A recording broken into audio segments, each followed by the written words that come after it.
Alright, so today we are going to change out the upper control arms on the rear for this '09 650i.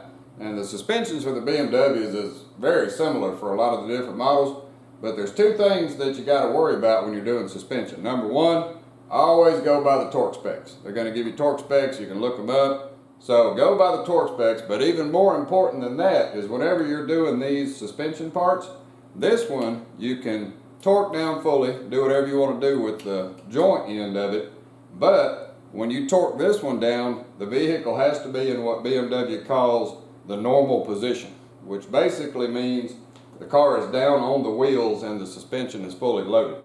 And the reason why they have that is because there's rubber in here, and so let's say if the vehicle's up on the rack or hanging off of its body and you torque this one down, when you load it, it's going to twist that rubber. You got to have something different than just a lift. Now I got it on the lift because you can take everything off, you can replace them, tighten that up fully, but you can't tighten this one up until you drop it back down. So I got some little blocks down here that I can lower it back down on the blocks and still be able to get up underneath the car to make the adjustment, because I got to put the wheel back on before I do the final torque. You just got to go by the two main rules. Number one, use the torque specs, and number two, make sure the vehicle is down and sitting on the wheels before you torque this one in. And that holds true for the front and for most every BMW. You got to have it sitting before you torque this end down. So we'll get set up here and we'll get this control arm swapped out.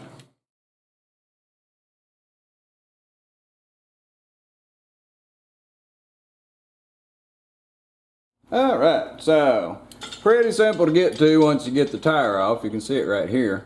And there's the bolt that holds it in that has to be torqued down to its final with the vehicle in its normal position, or with the weight on the wheels. Back behind here, right behind the rotor, is the other bolt. So it sits in there kind of like that right there. This is right behind here, and that one is that one right there. So all we got to do is get that big nut off. But BMW was nice to us. Most time these things will break free on the taper, just taking the nut off, and then it's going to spin around in circles. But they give you a nice little 10mm hex right on the end. So if it does break free, then you can hold it with a 10mm and take the nut on out. If it doesn't break free, you can take your 10mm and actually thump on it on the end right there, and a lot of times they'll break free. So hopefully these will come off like all the rest of them I've done come off. I don't have to use a puller or anything like that to try to knock that off, or a fork or whatever to beat them off there. So we'll see once we get to taking the bolts off. So we'll start with this one, get him loosened up, and then we'll be ready to go. So first off, what we got to do, all this is the electrical stuff that's attached to it. So we got to get that off there. So let's get that loose. And so we want to take that loose so we can pop its little clip right there. So there's a little clip that holds and another little clip right there. You got to be kind of careful that you don't break them. So the little clips come down, and then all this comes off of that arm.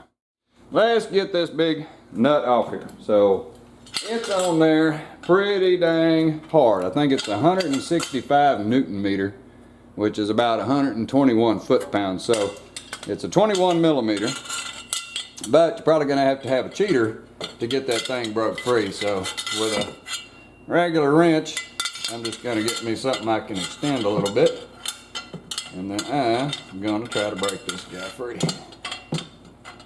You got to get it up in there, get her locked on.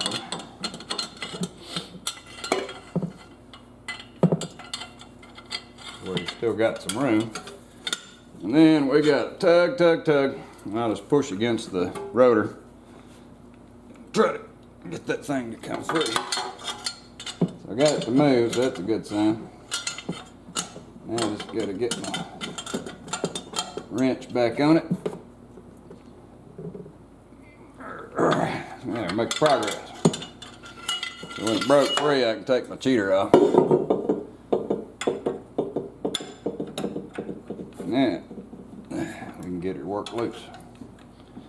So it's not spinning yet because the nut is still pulling hard. Well, so right there, see, it broke free just from the action of taking the nut off.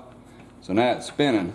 So that's where I got to get my 10mm and we'll put our 10mm on the end there, and then we can hold that hex to keep it from spinning while we're doing the wrenching.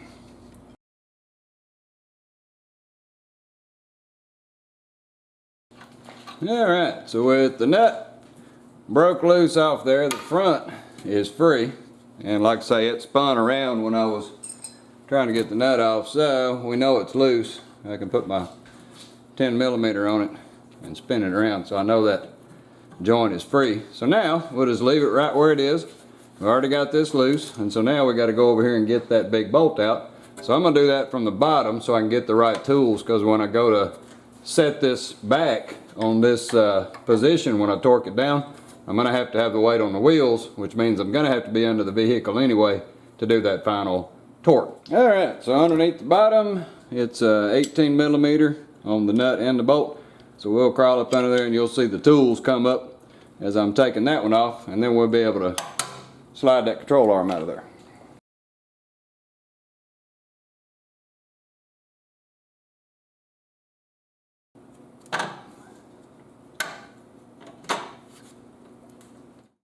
Alright, so with the back bolt out of the way, now all we got to do is just slide it out of there. It comes out pretty easy because the suspension is down, and so I can slide it out of there, and that whole control arm will come right out of there. So now all we got to do is drop it down and tip it around, and like I say, we can work out from underneath those wires right there pretty easy, so we don't have to disconnect any of that stuff. And out comes the control arm. So you can see it was in really bad shape. This dude was loose and quite corroded, so probably a good thing to change it out. And we'll get set up here and put the new one back in. Alright, so the new one goes on just like the old one came off. So we just got to get it underneath the wires and clip his little nose in.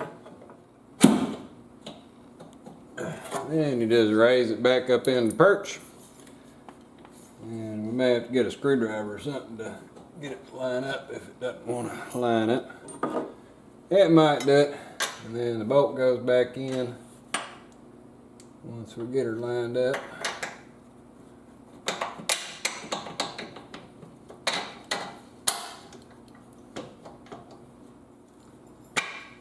And there we go. Had to pull on the brake a little bit to get her lined back up. So now we got the bolt in there. We can put this nut back on the joint. And we'll have to hold that with a wrench again. Then we just got to put the nut back on there. And then what I'm going to do is tighten that up to where it'll hold, but I'm not going to tighten it up to where it's tight. That way when I put the weight back down, the whole thing will pivot. And then I'll do my final torque once we got the weight back on the wheel. So we can tighten this one up fully right here in its position once I put this nut back on and get that snugged up just a little bit. Alright, so we got that hand tight. That's all we need to do right now. So now we can work on torquing this one down fully. We'll go ahead and get it torqued down. So back with the 21mm and our little 10mm to hold the end of it. And we just got to tighten him back up. So you'll notice once it gets tightened up into the taper, I don't have to hold that little guy anymore. So at that point, you can tighten it up as much as you want to. And then we got to put a torque wrench on it. Alright, so with the control arm in, now we can torque the nut that's on this side on the rotor. We can torque that down to spec. And it calls for 165 Newton meter, which is about 120, 121 foot-pounds. So a pretty good torque on this one. The back one back there is 100 Newton meters, and so it's about 75 foot-pounds. But we're going to get it from the bottom, but we can't do that one until we load our suspension down. So we can go ahead and get this one done. So I got my old school torque wrench here, and an extension, and a socket with an extension. You got to have a long one. And we're going to reach right up in there, and we're going to torque this thing down to the 120. Right there. And you can see it takes a lot. So there's our torque spec on that one. Now we got to leave that one loose, and what we're going to do is put the wheel back on. I'll go around and do the other side, and then we're going to lower it down, and then I'll crawl up under the bottom and do the final torque. Right now it's just loose. This nut is just tightened by hand, so it'll pivot. So all we got to do on this side is put our little wiring harness back on, and then put our little wire back in the groove. So there we go. So we'll scoot over to the other side. I'll do the very same thing. I'm going to leave the nut loose, and then we're going to put the wheels back on, lower it back down, and do our final torque on that arm.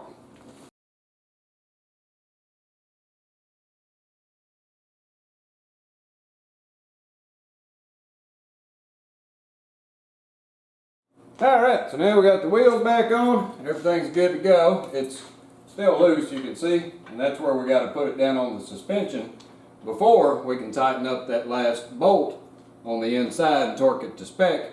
So we'll lower it down on the blocks and then get up underneath and do the final torque, and we'll be finished up.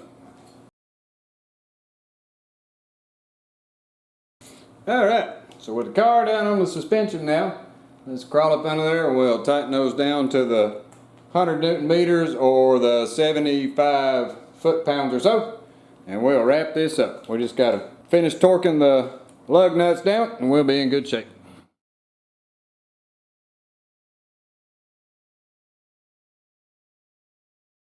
And there we go. So now all we got to do is torque the bolts down, and we'll call this job done. So let's raise it up a little bit so I can get some load off of the suspension. Torque those down like that right there, and we'll be good to go. Alright, so there we go. Got our old janky control arms out of there. These were seen better days. Quite a bit of noise and looseness in them. Got them all changed out so everything looks good. All torqued back to spec. And we're ready to go again. Well, alrighty. Well, thanks for watching.